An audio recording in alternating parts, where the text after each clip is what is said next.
ضلع کورنگی تھانہ زمان ٹاؤن کی انٹیلیجنس بیس کارروائی۔ تھانہ زمان ٹاؤن LRBT ہاسپٹل کے عقب میں چوری چھپے دھندا کرنے والے JM اور 92 غیر قانونی طور پر تیار کرنے والے افراد پر انٹیلیجنس انفارمیشن پر SHO زمان ٹاؤن کی کارروائی۔ مذکورہ مقام پر عرصہ دراز سے غیر قانونی طور پر یہ گھناؤنا کاروبار جاری۔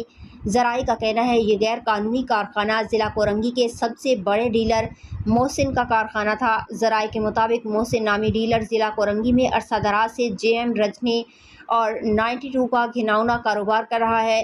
ذرائع کا کہنا ہے کہ اس غیر قانونی کاروبار کے پیچھے اصل مالک بنارس کالونی کا رہائشی ہے۔ ضلع کورنگی میں عرصہ دراز سے یہ غیر قانونی کاروبار چلایا جا رہا تھا۔ ذرائع کا کہنا ہے کہ یہ فیکٹری پہلے بھٹائی چوکی کی حدود میں چلائی جا رہی تھی، جو کہ حال ہی میں اس مقام پر شفٹ ہوئی۔ پکڑی گئی فیکٹری سے بڑی تعداد میں خام مال چھالیاں، 2 عدد مکسر مشینیں اور پیکنگ مشینیں بھی برآمد۔ پکڑی گئی فیکٹری سے 3 مزدور بھی گرفتار کر لیے گئے۔ ذرائع کا کہنا ہے کہ محسن نامی ڈیلر اب بھی پولیس کی گرفت میں نہ آ سکا۔